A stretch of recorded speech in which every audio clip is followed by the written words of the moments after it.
Welcome everybody to the first CEOlife podcast, coming from Las Vegas Urban League, presented and powered by. We're here in Cheyenne in the city of North Las Vegas. We intend to cover a lot of topics throughout the podcast. We hope you guys tune in and enjoy it. I'm going to introduce my guest. Ladies first, we're going to introduce Sabrina Cofield. She is an Emmy Award-winning journalist, host, actor, model. She is the mother of two beautiful boys, as well as and this was her, she's a feminist in all caps, so I should yell it, but I'm not going to. Yell it out. And also for the good of the order, she's a registered Democrat. We're going to talk a lot of politics, so it's really important to let you guys know that we, on my podcast, on the CEOlife podcast, we're going to cover independents, we're going to cover Democrats, and we're going to cover Republicans, and we're going to cover those who just don't care. Also joining us today is Chris Charles Scott. What up, Trey? Chris? I'm very happy to be here. He is an award-winning documentarian. He is a community activist, been in the city of Las Vegas for 8 years. We also have Warren Evans, who is Vice President in charge of Child Care at the Las Vegas Urban League. Been around the Las Vegas Basin for a long time. Also a community activist, well-known, well-respected. Welcome, Warren. Thank you. Welcome. Thank you. I appreciate that. I love having notes going worldwide. And as you can tell, we got some crazy folks that's going to be a part of this podcast. I am your host, Kevin E. Hooks. I am the president and CEO of the Las Vegas Urban League. Been around the Urban League movement. This is my 20th year. There are things that we are going to cover that is going to be crazy. We're going to always cover local news, local happenings. We're going to cover national happenings. We're also going to cover a section we call Where They Do That At. And I said it just like we do in the hood, where they do that at. And so then we're going to cover crazy topics in that section. So all of that being said, let's get it started. Chris Charles Scott is here. He's representing Yes on 3. For those of you who aren't in the Las Vegas area, there's a big movement to deregulate energy in the city of Las Vegas and the state of Nevada. Chris is representing the yes side of this equation. Hey Chris, give us a little bit of background on Yes on 3. Well, Yes on 3 is the ballot initiative, question 3, that'll be on the ballot this November. We hope that everyone goes out and vote. When you do go to the polls, you do consider voting for question 3. What question 3 is doing is restructuring the way Nevadans receive their energy. Right now, you have NV Energy that both generates electricity, transmit electricity, and then retails electricity. Basically, it is a monopoly. It is a monopoly. And the reason why I got involved with this is because I am from Texas. And in 2002, Texas went through a restructuring of their energy market, and it provided for different plans, for different lifestyles and different income levels.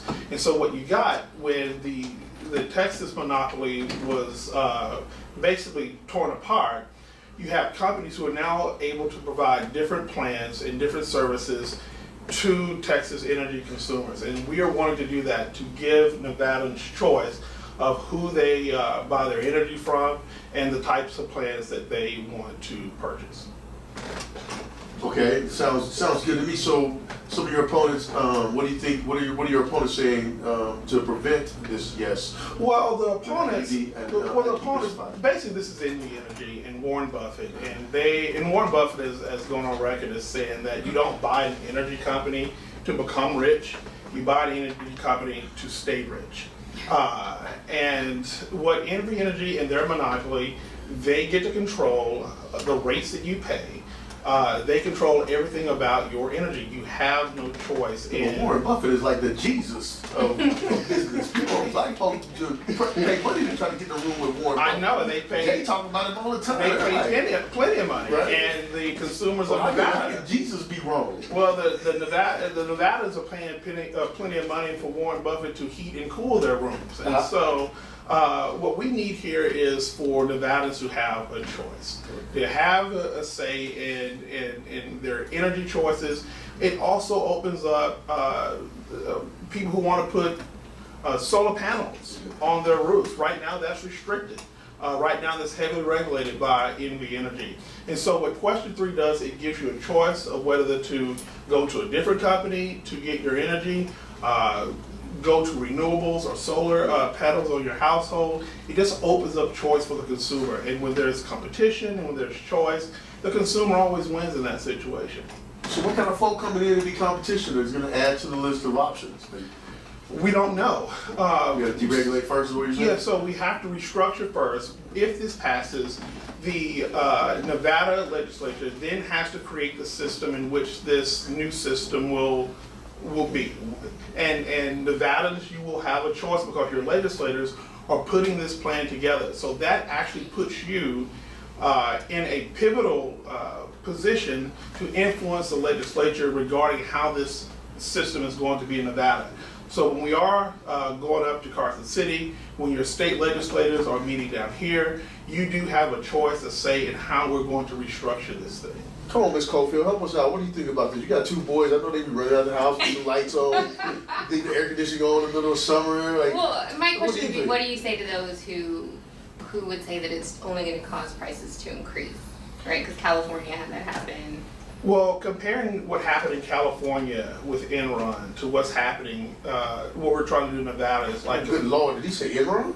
yeah, Lord, it's, Lord, yeah, Enron. it's comparing apples to dragons. When the thing Apples to happened, dragons. when the thing happened in California, I'm gonna use the apple. I'm gonna use the apple. The oranges is what I am. You said I'm they're sorry. pop. when Enron went down, you had maybe less than 50 people in the regulatory body that oversaw energy. Right. And so it was just a ripe environment for that type of corruption. Now you have over 1,000 employees that are overseeing and regulating the systems that control and protect consumers against predatory pricing, predatory companies. Enron was the thing that taught us what we needed to do to get things right. And speaking of that, Nevada can look at the other 17 states that have some form of restructuring. And we have the advantage of now looking at what are best practices in other states and implementing them and putting them part of our new regulatory system. Come on, Warren G, help me out, brother, because, you know, I know you from Philadelphia back in the day. I know moms would be like, yo, act like you got some home training, son, turn off them That was lights. more pops, man. The I pop- don't, I don't pay to get air conditioning outside. Yeah. That's right. You don't pay for it. You pay for inside. Inside. Inside, not outside. I know all about them days. So what you think, Mr. Businessman? My just concern would be is See how overall. serious they got my niggas concerned. See, that's a businessman. I appreciate that. Come on now. I appreciate that. See, what my concern would be is that overall, what would this look like from a futuristic standpoint, and how successful have other states been in deregularizing? Easy for you to Yeah, say. man. It's like good schooling. That's education. Go ahead. So my concern would be just what success measures can you point to across the country that we could look to in Nevada that would make this a more feasible sell?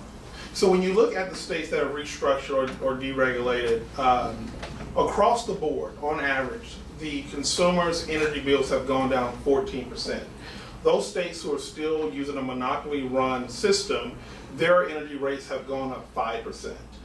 So we can look at the aggregate score of what other states who have restructured, what they're now paying on average, and that is lower.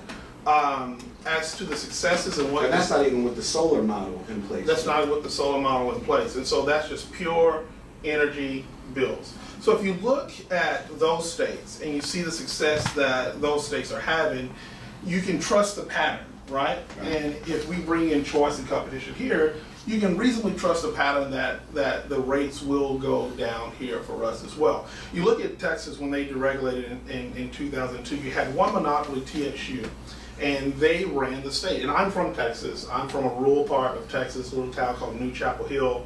Good Wow. Lord. Population 533. Stoplight? 32. No, no, 32. Yeah, Wow. 32. I mean, we didn't find out slaves were free until like 1983. Oh, so Right. it's Juneteenth, understood. Yeah, Got it. we were, Okay. yeah, we got Way late. yeah, Yeah. June 1983. Like, every person in my hometown think Reagan freed slaves. Oh. but I'm from a small town in Texas, and when TXU, I just want you to know that's gonna come back to haunt What do you mean by that? you. so when TXU had to, when the monopoly was taken away from TXU, they then had to get creative in how they were going to retain customers. And right now, the monopoly TXU is doing very well in the competitive market because they started doing things like free nights and weekends, like your cell phone company. They let you have energy for free on nights Free and energy? weekends. Yeah, on nights and weekends. So you have these companies who are coming in and having to do creative things in order to get a market share, in order to attract customers, and that only helps the consumer all the time. That's basic economics. So Chris, do me a favor, man, as we close out this segment. Last parting shots. What do you say regarding Yes on 3? Yes on 3. If you want choice, if you want competition, if you want to be able to tailor plans like you do with your cell phone. When I first moved to Las Vegas, I had to stand on the counter to get cell phone reception. My cell phone wouldn't work out here. And so I had to go to a provider that does better in the desert of Las Vegas. I was able to go and choose a different cellular company because I had choice. Now imagine if you have that with your energy choice. If your bills do not fit your lifestyle, then you're able to search for plans. Like in Texas, you can go to a website and you can search for different plans and put in different information and find plans that fit your lifestyle and fit your energy needs. All that can happen here, and we have an opportunity if Yes passes, if the Ballot 3 initiative passes, we have the opportunity to frame and mold our own energy system here, and we can be a part of that. We have choice, we have competition. Please vote yes on 3 in November. Excellent, Christian. To everybody listening, sometime in the future we'll bring in the opposition, give them a chance to talk on the podcast. But in the meantime, if you hang out with us, we're going to cover a few topics, Aretha Franklin, etc. I think it'll be fun. I will hang out. Excellent. So we're going to go to commercial. We'll be right back. Everybody, will to you live from the Las Vegas Urban League here in the city of North Las Vegas. Right. I still got my wonderful guests. I got Miss Cofield. Say what's up to the audience. Hello, hello. I got Mr. Chris Charles Scott still hanging out with us. Good to be here. And I got Mr. Warren Evans. I lovingly refer to him as Warren G, Philadelphia, several other AKAs. But say what's up to the audience. Hey, what's going on now? How's everyone doing out there in Hey, yo. podcast land? Podcast. It's so funny. Everybody knows we want to, send out our thoughts and prayers to Miss Aretha Franklin's family. The icon has passed away. She's had her homecoming. I'm not sure if it's finished yet.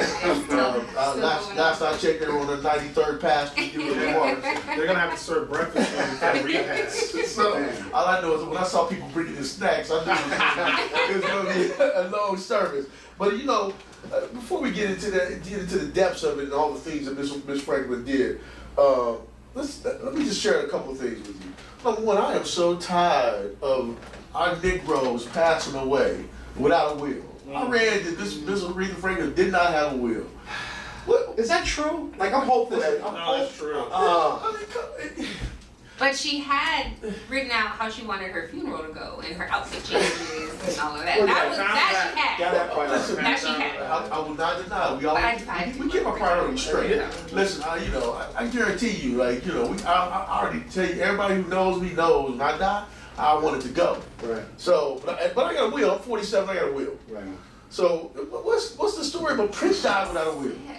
Talk to me. What's the story about black folk dying without a will? We just don't believe as much as we praise Jesus and we at church on Sundays and we believe in the afterlife. Well, we giving it to Jesus. We're We're gonna gonna let him work it all out. Wherever it's supposed to be is where it will find its way.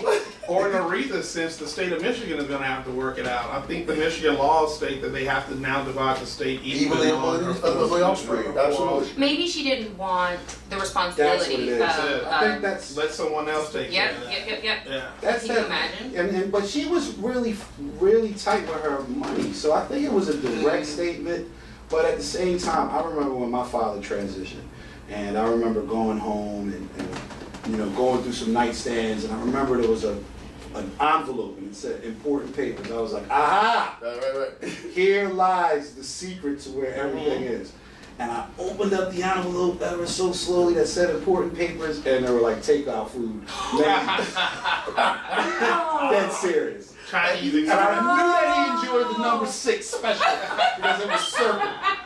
So after about 6 months of searching around, I was able to locate his funds. But I just think part of us as a folk, we just don't take a lot of care and consideration in preparing for our departure.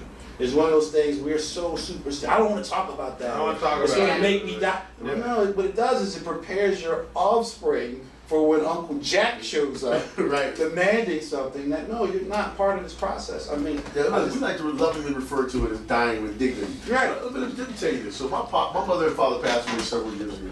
And one of the things that didn't concern me about having a will, my dad didn't have any money. Right. My dad's retirement idea was my big son gonna take care of you, right? And so he retired and just called me one day and said, I retired today. And so when he passed away, I didn't expect that he had a will. I was surprised to find out that he had a burial policy. And that's, I was real proud of him. My pop had a burial policy. Black people pay for burial Oh, policies. listen, this was a beautiful thing. So Yeah. I opened a burial policy, I called the people up, and it was a $15,000 burial policy. I was like, oh, we're going to cover a funeral for real, right? Wow. My pop had borrowed $14,000. There you go. So, There you so go. I was like, wait a minute, okay, I got $1,000 toward the funeral cost. You can borrow against a You burial. can borrow against a burial policy, which is some real black But folk thing. I'm like, we just get it from all ends. Like, Oh, I'm whatever gonna way do you one you better. can. So my mom passed away 6 months later.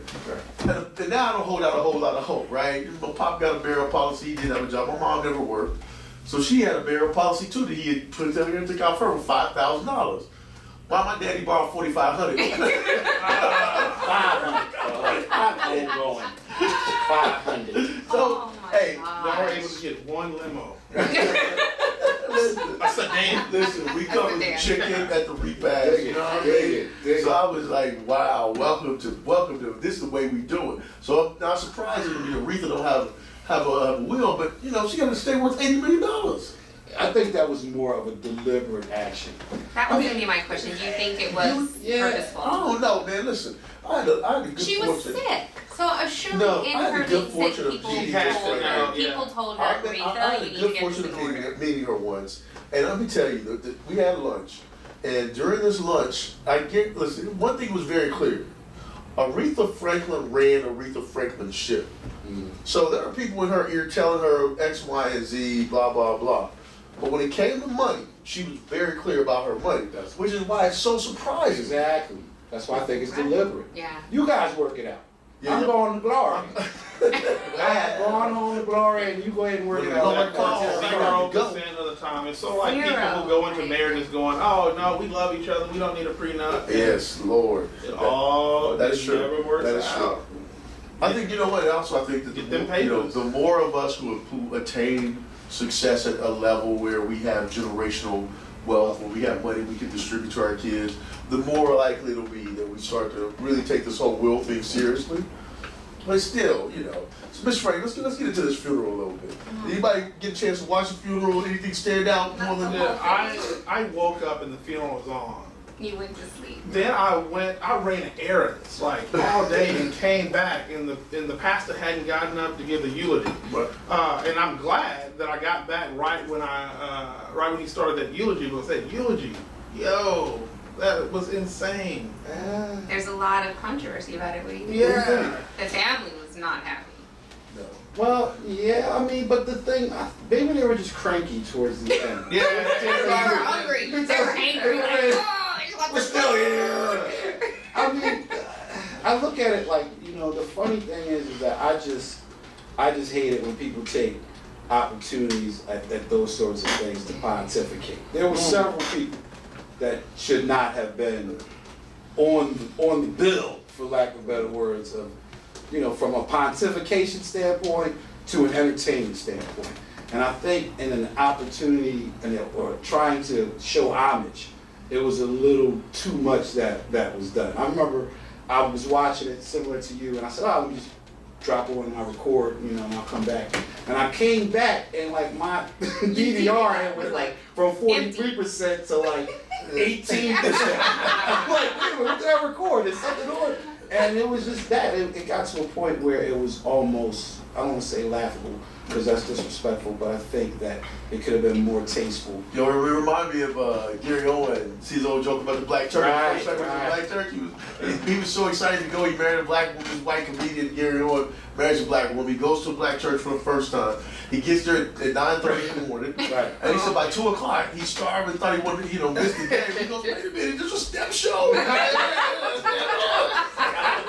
Right, man. I'm hungry. I'm hungry. Yeah, we Watch don't the play game. games with that. Well, if nothing else, a lot of white people in America got to see, Yeah. what.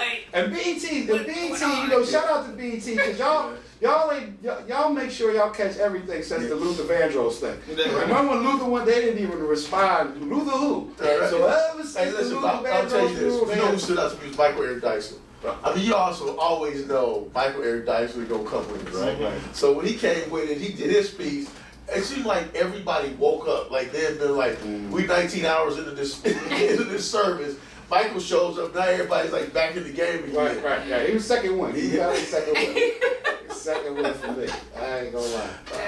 I hope they don't open this casket at the end because poor Aretha's probably decayed. Oh, You know, I will say, outfit changes. the one thing is everybody talked about her last performance, which obviously was amazing. But can we talk about a woman who can sing? Man. I mean, she in the middle of fighting cancer, past dying from cancer. They got all these excuses from these other singers, right? Who show up, they might have a little cold, whatever. They, might have stayed up too late last night or talked too much yesterday. So they explain, you ain't never heard Aretha hit a bad note. Man, that's because you're talking about an artist and a Right. craftsman. Oh. See, nowadays, all the tools will take care of everything. Showing Yeah. up, drinking hot tea, Yeah. trying to make excuses before the performance. She came out 90 pounds. Yeah. Got behind that piano and that woman sang that sang. But that is this is raw talent. Like Right, I was yeah. watching Serena Williams play tennis last night. The GOAT. And it was just like, Look, though. this stuff, like there's just some people who have this have it. thing that you can't beat them. They make it look so easy, but and I think Aretha was one of those talents. She just had it. Let me just say this, man. Aretha Franklin was more than an artist. Back in the civil rights movement, she was central to the civil rights movement. They often met at her father's church and home. She understood from an early age the importance of being an activist. She never shied away from important issues. She often funded the civil rights movement herself. When Dr. King needed money, she would go and do concerts to raise the money for him, whatever was needed, all the way to the end of her life. I would just say, Aretha Franklin's going to be missed. She's one of a kind. There's never going to be another one like her, and I'm proud to have been and fortunate enough we've been to be around during her lifetime. Absolutely, so man. Aretha Franklin's going to be missed, and one of these days when the funeral ends, I'm sure there's going to be something written about her, but we are definitely going to miss her. I mean, just think too, and just to kind of piggyback on that, obviously she has affected her R&B as we know it, but think about the number of samples in hip hop. So she's driven movements that weren't originally connected with her music that have now influenced generations of music that aren't connected directly to her. So I think that's an amazing thing. It's an amazing legacy when your music can transverse as separate landscapes. Something that you brought up earlier, you said that white folks got an opportunity to see into like a black service. With that being said, the pastor who was going on about like Black lives don't matter and we shooting each other, because white people were listening in. Right. I felt that was not the time. Like they hear this enough from Trump and his people, how black people are just so bad in Chicago and violence and crime and just making it feel like every black person lives this grim dystopian life of poverty. I felt like that wasn't like Agreed. that was not the place to start talking about us like that. That was the place to be like, look how great we are, look how good we look here. But He knew he had a national audience. Pontificate. But why was that necessary though? Well, because you never know what anybody else's agenda. I mean, here's the thing. The wonderful thing about this country, man, is it gives us the opportunity to have speech that I would rally against or you would rally against, and at the same time it still makes us an American. You never know what anybody's ulterior motives are. You never know what he was ultimately trying to say. But at the end of the day, my father used to say something very simple. In life, there are times to be quiet and shut up. Come on. Right?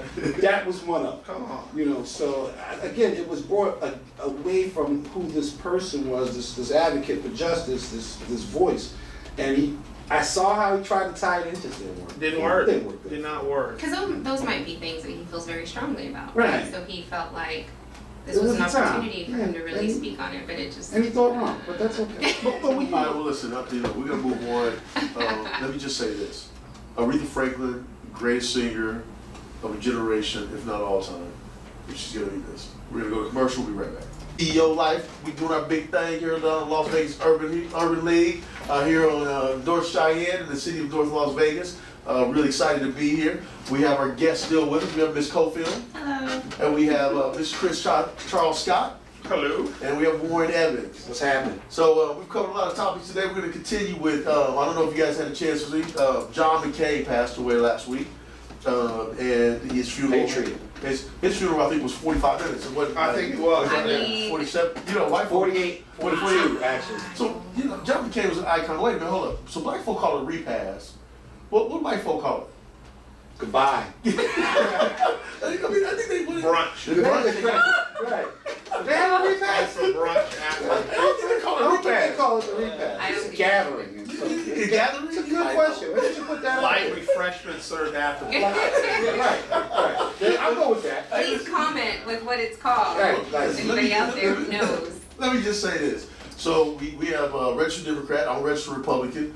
Chris, Say that. Democrat. He says it with He such says it, ease. doesn't it? It just slides right up his mouth like it's Yeah, I'm a not. registered Republican. And I'm a Democrat. So we got three. Okay, you should be outnumbered in our community. I mean, even though I should know what repass is, I'm a Republican, I guess. But Yeah, I know you know. what white Yeah, folk you call it. should. I should know. I'm not You going have to meet. intimate knowledge. I missed the last meeting. At that point, I could ask you Dennis, questions. you're a black Klansman. You're not bringing us back information. I'm supposed to. That's You're good the, stuff, you're man. the insider. It's the benefit you've been on. Exactly. Why are we doing this? Come on, We're man. not getting some information.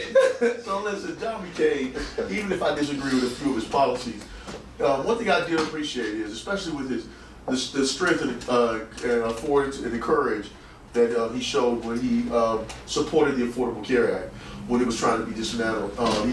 He literally was fighting cancer, brain cancer, got out of treatment, went to DC so that he could vote in support of the Affordable Care Act. That says a lot to me.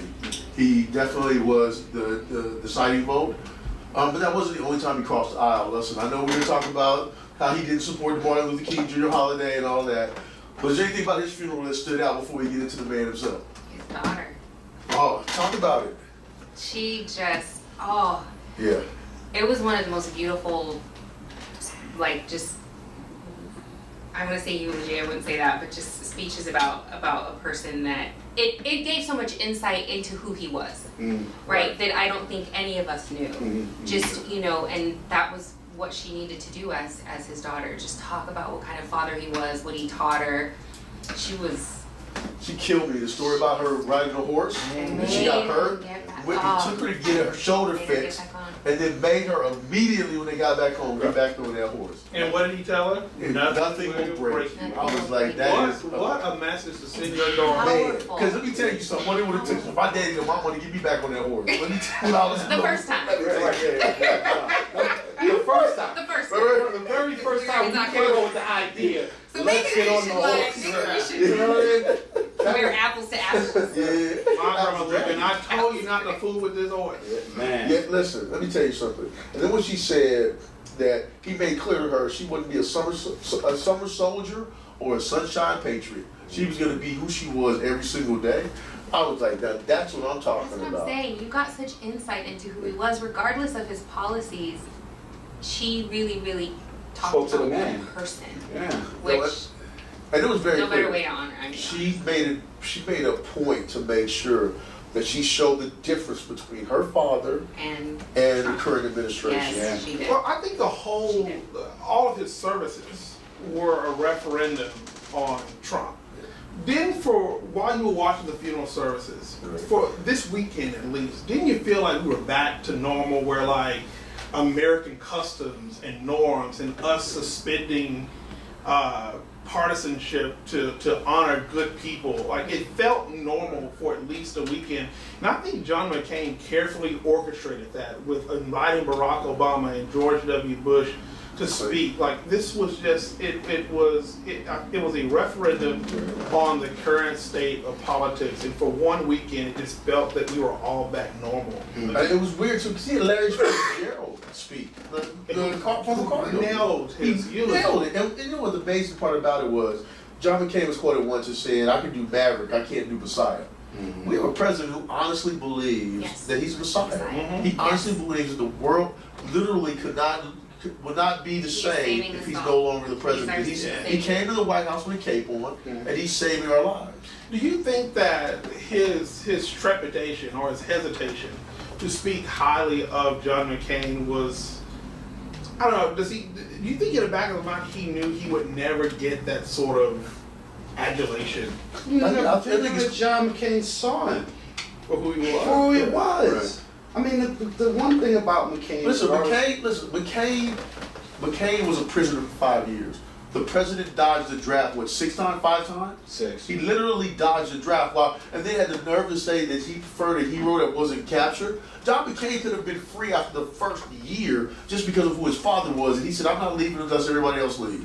So he spent 5 years being tortured. You know, the thing with that, man, is that just shows the difference between a patriot and a dummy guy. Right, real talk. I mean, and I think Obama said so much of our politics, our public life, our public discourse can seem small and mean and petty. Trafficking in bombast and insult and phony controversies and manufactured outrage. It's a politics that pretends to be brave and tough, but in fact is born of fear. And that is so true. And for me, Can I just tell you how much I miss Black Jesus? Black Jesus in the White House. Did you? Can you say the last part again? what part you want to talk about? Bombast? Yeah. Say it again. It says so much of our politics, our public life, our public discourse can seem small, mean, and petty. Trafficking in bombast and insult and phony controversies and manufactured outrage. It's a politics that pretends to be brave and tough, but in fact is born of fear. John called on us to be bigger than that. He called on us to be better than that. And for me, that sums up. Like, obviously I can hear from his daughter and I understand where she's coming from, but to me that says patriotism. I think that was Obama 16 verse 22. Yeah, nice. I appreciate that. The book of the president. The book of Obama, you see what I did there? Yeah, I saw what you did. But in saying that, when the president said John called on us to be that, you saw it demonstrated. Like, throughout my Facebook and Instagram, all my black friends, R.I.P. John McCain. I'm like, I didn't know these many black people love John McCain. And I finally asked one of my friends, she lives in D.C., I said, why do you think black people are showing John McCain all this love? He said, because of that healthcare vote. That won mad respect. And how he treated Obama, stopping that woman in Minnesota when she was like, he's a Muslim. And he's like, no ma'am, he's not Muslim. He's a good man who I just disagree with politically. Like, you saw on display he was not going to allow that language that would have got hoot and hollers at a Trump rally. And McCain put a stop to that right there, man. So, but what you think about is how, John McCain is sort of the manifestation of evolution. He went from voting against the national holiday for Dr. King to literally, with the first black person to be the nominee of a major party run for president, to making sure that he believed that he was competing in a fair race. He didn't let a race enter the politics, and when people tried to do the dog whistling, he stopped them immediately, and he was gracious in defeat. Which, frankly, had he not chosen his running mate, I'm not sure he would have lost that race. If he'd chose Lieberman, I honestly believe it would have been a different outcome. So, well, yeah, and that's sort of the strange dichotomy of John McCain. Like, while his funeral in his last few years, he was speaking against this sort of hatred that had seeped into the Republican Party. But then again, he was one of the people who introduced it when bringing Palin onto the ticket. After he lost that, Palin was the one who started this this sort of groundswell of real Americans, and so So he introduced this pox upon American politics. I honestly think that Sarah Palin was sort of the prelude to President Trump. Yeah, Like people got comfortable with the idea that someone could hold that office and really lacked the knowledge necessary and experience necessary to hold that position. Absolutely. So, well, you know what? Let that be a blueprint for the Democrats. See, the funny thing is that the one great thing that's happened as a result of the Trump presidency is that all bets are off now. Oh, yeah. All bets are off. So, despite what your personal politics, you're late on your child support, right. I don't really care about that anymore because here we have someone in office who has a blatant disregard for women, a blatant disregard for minorities, a blatant disregard for poor people, a blatant disregard for world economics, a blatant... Come on. Go ahead. Well, Tune it up, Go ahead and stay on that. Wow. Send that good dollar in. But no, at the end of the day, what he's done is he's allowed, because here's my question, right? A cat like Anthony Weiner now. Yeah. Right? What happened to him then happens now. You might look at it a little bit differently. Like, whatever you're going through between that's a you. stretch. I'm going with you. You see what I'm trying? I'm trying. Yeah, but I don't know. I'm not going to these. I'm saying, but these are two. Number one, he had the last name, and just you can't help. You can't help.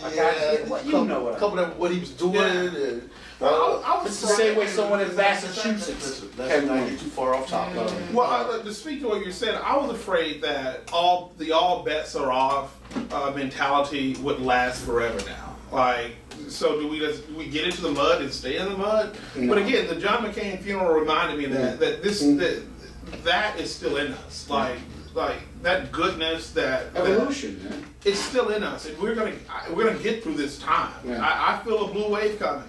I do. You know, I feel a purple wave coming. We're gonna close out this segment. So, Ms. Cofield, you get the last party shots with John McCain. Nice.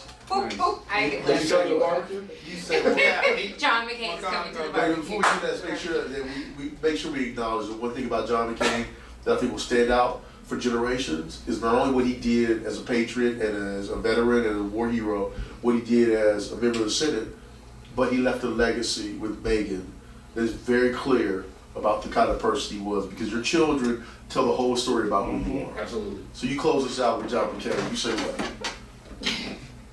I'd say I agree with everything you just said. I mean, at the end of the day, these politicians and they're fighting, and like you said, it's born out of fear.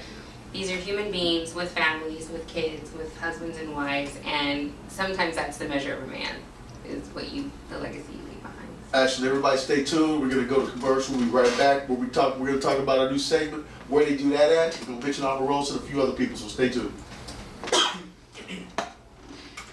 And welcome back to the CEOlife podcast. We're broadcasting live from the Las Vegas Urban League here in the studio of North Las Vegas.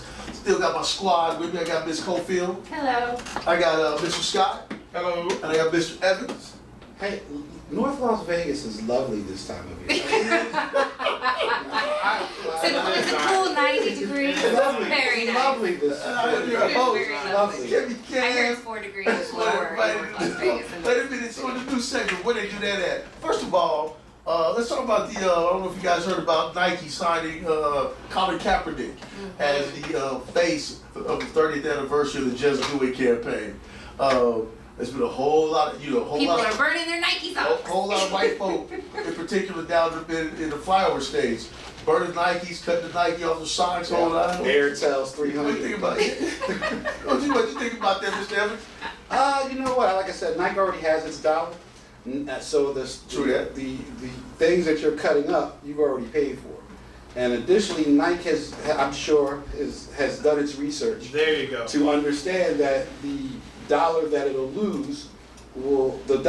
gain will far exceed the dollar that it loses. Meaning that places like Marshalls and Shoe Barn and where people buy those Cordy's Nikes. See, the place I buy Nikes are like Athlete's Foot Locker. See, I wear my Nike.com. Those are people who are talking about burning their Nikes wear them on Saturdays to mow the lawn. They wear in the Airtel 300s.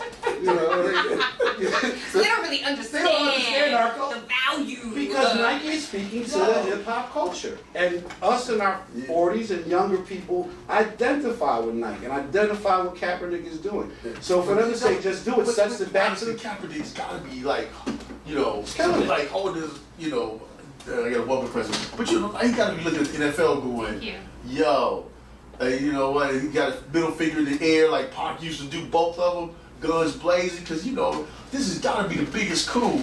I mean, on the heels of the judge not throwing the case out, saying the case had merit about collusion, he gets his Nike deal? Come on, man. What'd you say, Scott? Well, I think it's ironic. So again, I'm from the South, deep South, and I'm friends on Facebook with a lot of my Southern white friends, and just seeing, just throughout the course of the last 2 years, just seeing the things they post, I kept my mouth shut. Right. But it was something about this where I'm like, you know what, I got time today. But I Sit back down. and I'm actually thinking it was because like the McCain funeral and the Aretha, and like I was in my fields, and so. There was a particular teacher, a high school teacher, she posted on her Facebook, Nike, you've done it. You've lost a loyal customer. Yes. And if you feel like me and you're going to leave Nike, here's their corporate number. And then I posted, you know, oh, the irony that you are using your First Amendment right to protest a company that used a brand ambassador who exercised his First Amendment right to protest something that was important to him. She deleted the post. And so it just I didn't have time. Well, I did have time. I said I'm not going to let this slide because then they started putting up what's his name, Pat Tillman. What if Nike would have done this as a true patriot? Right. And then I went in again. I'm like, look, you know, patriotism has many faces and many facets. I had great uncles who were sent into Europe during World War II to liberate people for a country they weren't even liberated in. So don't sacrifice to this country has come in all colors, in all ideologies. It stopped with the whole whitewash patriotism. Like to continually say that he was protesting, these athletes were protesting the flag or the truce, and just being intellectually lazy. Well, yeah, facts. They co-opted the whole message. But Ms. Cofield, you buy shoes for two young boys, and I'm sure they got to get the latest Jordans, latest Nikes, the whole nine. What do you think about this whole situation? The ad campaign is simple. Believe in something, even if it means sacrificing everything, which is crazy to protest, right? Believe in something, even if it means sacrificing everything. Seems universal. What do you think? Which I think is Nike's taking a stand, right? Nike is taking a stand, and they're sticking with what they believe, and they've been, I think, over time they've been a company that has done that, right? Like they gave Jordan a shoe when no other black athlete had a shoe or whatever. So I think that I think it's in line with who they are and what they stand for. I know, but come on, Miss self-proclaimed feminist. Nike's being sued by several women who work for their company for discrimination.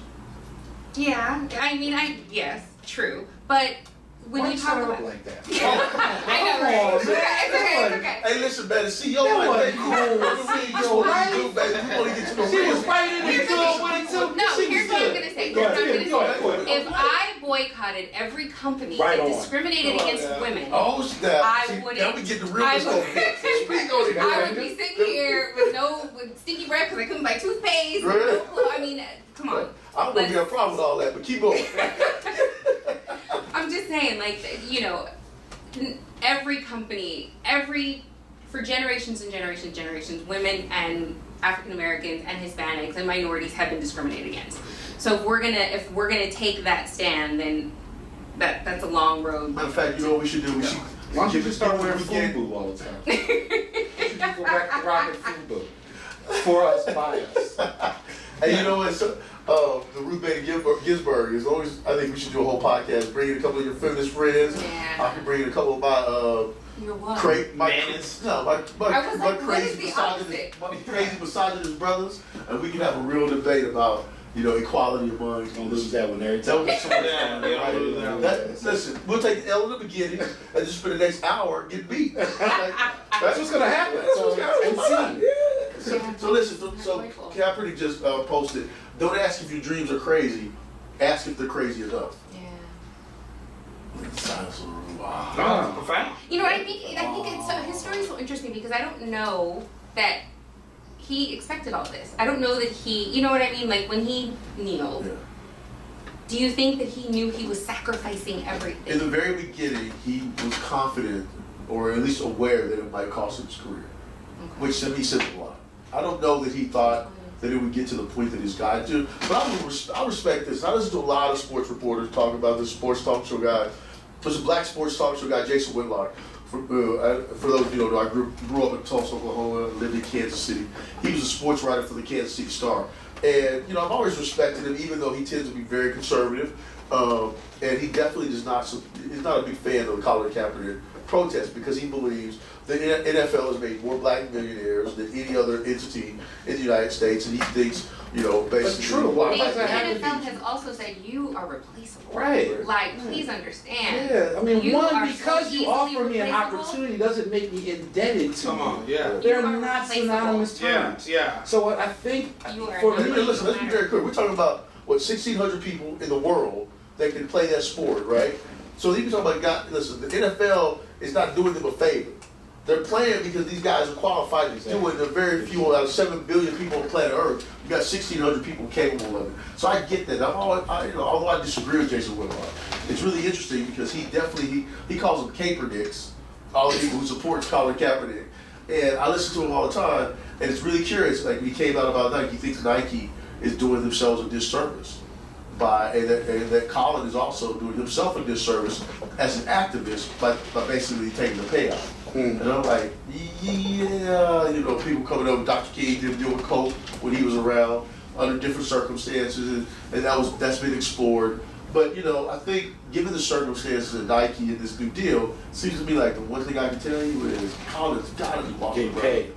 We gotta be walking around. This is not just an ad. Like they are hoping that this turns into merch. This is gonna be merchandise deals, shirts, shoes. Yes. Like this is gonna be more Oh, than believe just. me, when all the merch comes out, I'm buying all kind of stuff for my boy. I know he's gonna be like, Pop, I need this new T-shirt with the same. I got a 13-year-old activist at home, you know. He's a self-proclaimed feminist as well.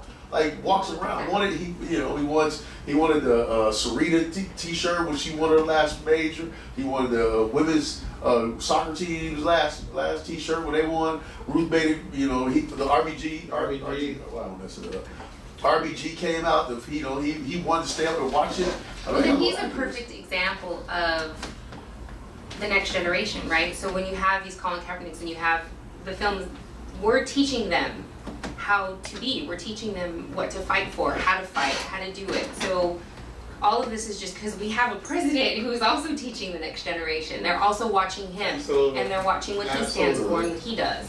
And so we've got to have some balance somewhere to offset that. All right. So listen, let's move on real quick. So as you all know, Omarosa released a book called Unhinged. I have a copy of it with you right now. And for transparency's sake, because somebody's going to call me out if I don't say something, I'm friends with Omarosa. I've known Omarosa for a long time. And I have been supportive of her taking the job at the White House and supporting the president. Don't turn off the podcast now. in his effort. I did all that because, you know, one of the things I believe in is, although I like to say I'm a recovery capitalist, I understand when you know which side your bread is buttered on. And, you know, Donald Trump, you know, was responsible for making a lot of money, responsible in part for her fame. And I said, listen, you know, he's done a lot for you. So if you believe that that's enough to merit you supporting it, then you should support it. So fast forward to, you know, 180 whatever days later, 200, 300, 500 days into his administration or whatever, she decides, you know, after being ceremoniously removed from her position, she decided to write a book. The book is called Unhinged, third week New York Times bestseller.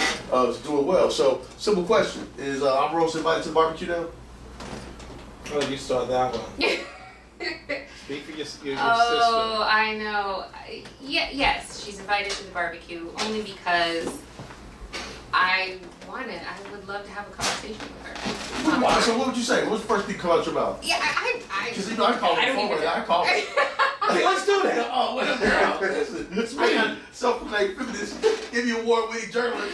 So what's and as you said to me before, which did resonate with me. Yes. It's not like she killed anybody. It's not like she's committed some heinous crime against humanity. Right. True. So I had to take that and deal with that. So, you know, hey, we all live in America because we all have freedom of speech and we have the ability to make our own choices. But when we make those choices, then we also have to deal with whatever the consequences are. So Chris, she invited to the barbecue? No, but she is. So it's not fair. Yeah, but she is invited to the family intervention. Okay. Before she can come to the barbecue, we need to sit down. Okay. We need to call a family meeting. Sit down. What's great about Omarosa is that she has this sort of personality that will get into the mud with Donald Trump. Yeah. And there are several books that are coming out on the Trump administration. But what's great about Omarosa is that she keeps producing receipts. You know, she performed a masterclass of how to roll out a book. Indeed. I mean, every talk show that she went on, she added something different and new, and produced the receipt. Like, oh, Omarosa, that didn't happen. Well, let me play my tape. So, you know, Philadelphia, help me understand. She said that we would bow down and worship at the altar of Trump. You say what from Philadelphia? You can't say that to black people.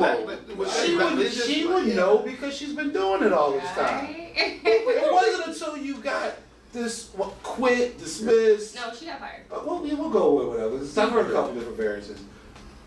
You were cool right up to that point.